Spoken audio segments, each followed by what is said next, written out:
आइए अब लायबिलिटीज की एंट्री कर लेते हैं कि लायबिलिटीज में हम लोग किस तरह से ट्रीटमेंट करेंगे रिवैल्यूएशन अकाउंट में। तो रिवैल्यूएशन अकाउंट में लायबिलिटीज की एंट्री करते हैं। सबसे पहले increase in the value of liability.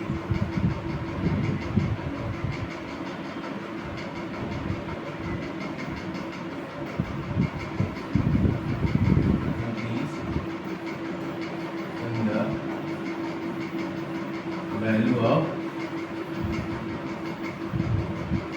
Liabilities. अच्छा, increase in the value of liabilities की हम बात करें तो लायबिलिटीज हमारे जब भी हम रिवैल्यूएशन करते हैं तो अगर वो इंक्रीज हो जाए तो उस समय में क्या करेंगे। तो एक बात बता दे रहे हैं आपको, छोटा सी ट्रिक से याद कर लीजिए। अगर एसेट्स बढ़ा तो हम लोग एसेट्स को डेबिट करते हैं। अभी हम लोगों ने इससे पहले वाले पार्ट में इसको देखा था। जैसे हम आपको दिखा देते हैं एक छोटा सा, यहाँ पे देखिए, जब एसेट्स बढ़ा था, एसेट्स को हमने क्या किया था, डेबिट किया था। तो अगर लायबिलिटी बढ़ेगा तो क्या करेंगे, एसेट्स डेबिट बढ़ा तो लायबिलिटी बढ़ा तो क्रेडिट। तो आप वापस उसकी एंट्री कर लेते हैं, ठीक है। तो आते हैं टॉपिक पे। तो increase in the value of liabilities के समय में हम लोग क्या करेंगे, लायबिलिटीज बढ़ी तो रिवैल्यूएशन अकाउंट दिया, रिवैल्यूएशन अकाउंट दिया to liabilities account, liabilities account. अच्छा, इंक्रीज इन द वैल्यू तो डिक्रीज की एंट्री क्या होगी, इसको अपोजिट कर देंगे। सेकंड,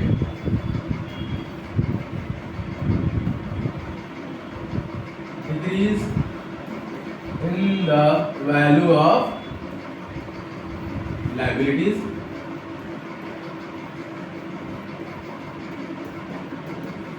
देखो decrease in the value of liabilities बहुत आसान है।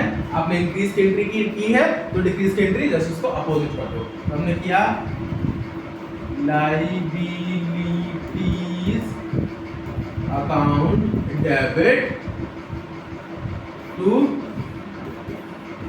रिवैल्यूएशन अकाउंट, ठीक है। तो मैंने आपको अभी बताया था कि एसेट्स की 3 एंट्री होती हैं, लायबिलिटी की 3 एंट्री होती हैं। एसेट्स की 3 एंट्री हम लोगों ने कर ली है, लायबिलिटीज की हम लोग 2 एंट्री समझ लिए हैं। अब तीसरी एंट्री की बात करेंगे। जैसे अभी हमने थोड़ी देर पहले आपको बताया था कि जब एसेट्स इंक्रीज होता है तो अनरिकॉर्डेड एसेट्स अगर हमको मिल गया और एसेट्स इंक्रीज हो गया, दोनों केस में हमारे एसेट्स इंक्रीज हो रहे हैं तो दोनों की एंट्री सेम होगी। उसी तरह से जब मेरी लायबिलिटी इंक्रीज हो रही है और कोई अनरिकॉर्डेड लायबिलिटी हमको पता चल जा रही है तो दोनों ही केस में एंट्रीज सेम होंगी। तो अगर मेरा कोई अनरिकॉर्डेड अगर हो गया एसेट्स तो सॉरी लायबिलिटीज तो क्या करेंगे,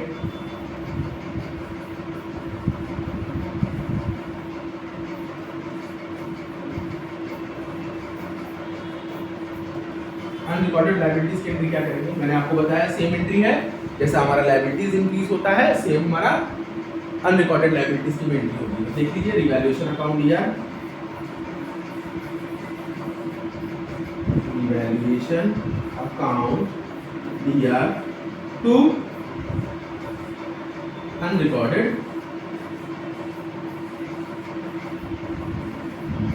लायबिलिटीज।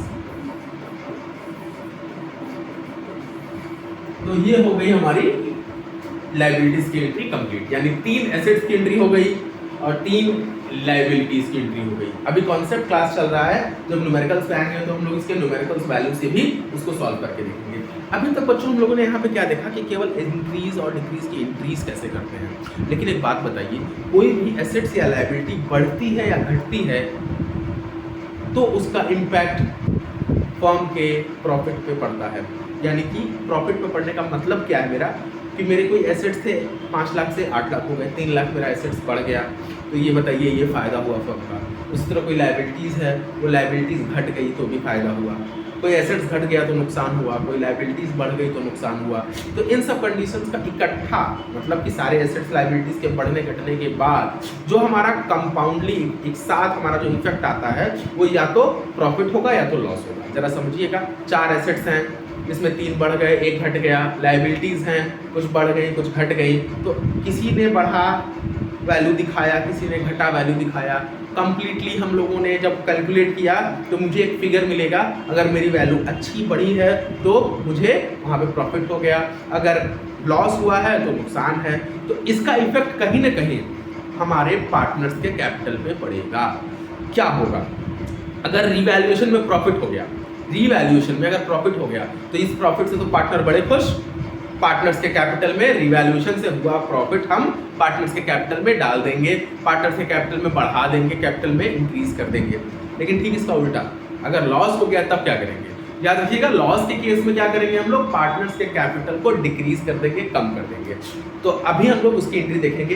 3 हमने एसेट्स की एंट्री देखी पिछले वीडियो में, 3 हमने लायबिलिटीज की वीडियो देखी। अब हम लोग आपके सामने चेक करने वाले हैं कि हमारे पूरे रिवैल्यूएशन के इफेक्ट के बाद जो प्रॉफिट या लॉस आ रहा है तो उसका पार्टनर्स के कैपिटल पे क्या इफेक्ट पड़ेगा, उसकी जर्नल एंट्री से करना होगा। तो एक पेज और बढ़ा लेते हैं, ठीक है। तो देखिए, इफ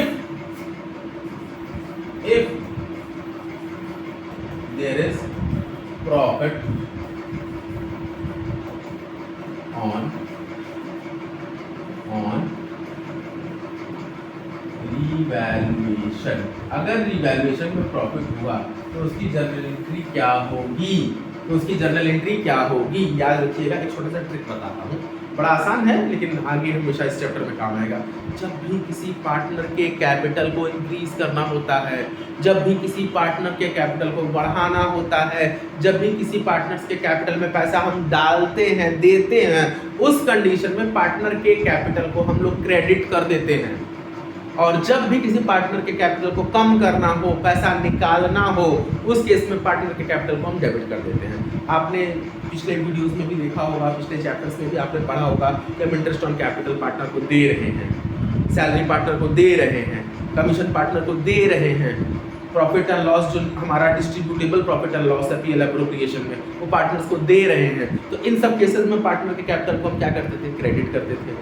वही हम लोग इंटरेस्ट ऑन ड्राइंग की वजह से या ड्राइंग की वजह से या किसी वजह से अगर पार्टनर का कैपिटल घट जा रहा है तो उसको हम लोग क्या करेंगे? पार्टनर के कैपिटल को डेबिट करेंगे।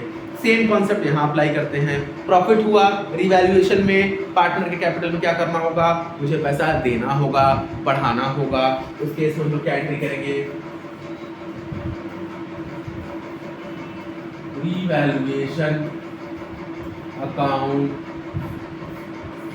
Debit to partners capital account, capital, ठीक है। अच्छा, किसी क्वेश्चन में वहाँ पे फिक्स्ड कैपिटल वर्ड यूज किया हुआ है, तो उस केस में हम यहाँ पे करंट अकाउंट बनाएंगे, ठीक है। तो उसको हम लोग आगे डिस्कस करेंगे किसी और वीडियोस में। फिलहाल यहाँ पे हो गया प्रॉफिट से पहला एंट्री, अब दूसरी एंट्री हम लोग करेंगे रिलेटेड टू लॉस। अच्छा, याद रखिएगा, प्रॉफिट या लॉस दोनों में से कोई एक ही होगा। अगर प्रॉफिट हुआ तो ये एंट्री, अब लॉस होगी तो क्या करेंगे हम लोग?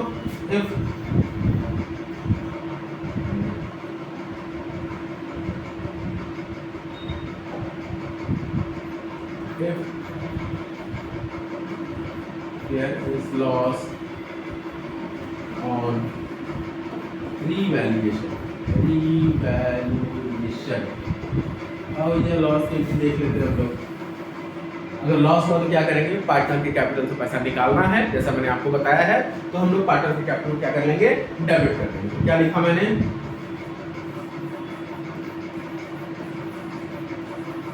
Partners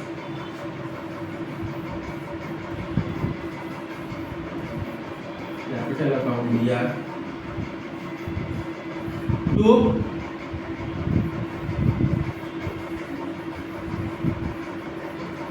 revaluation. तो ये हो गया मेरा पार्टनर्स कैपिटल का प्रॉफिट और लॉस का जर्नल एंट्री। याद रखिएगा, एग्जाम में या तो प्रॉफिट होगा या तो लॉस होगा। तो एग्जाम में अगर जर्नल एंट्रीज आ गई, एमसीक्यूज में आ गया, तो आई थिंक आपके पास कॉन्सेप्ट है, आप आराम से रिवैल्यूएशन अकाउंट से रिलेटेड जर्नल एंट्रीज कर सकते हैं। अभी हम आपको नेक्स्ट पार्ट में इसके बताने वाले हैं कि रिवैल्यूएशन अकाउंट का जर्नल तो हमको आ रहा है, अब हम लोग इसको लेजर में कैसे ट्रीटमेंट इसका करेंगे। तो आइए थोड़ी देर में हम लोग देखते हैं कैसे हम लोग इसका लेजर में ट्रीटमेंट करेंगे। उसके लिए वेट करिए नेक्स्ट पार्ट का। Thank you very much. तब तक देखते रहिए, पढ़ते रहिए, like share and subscribe. Thank you very much.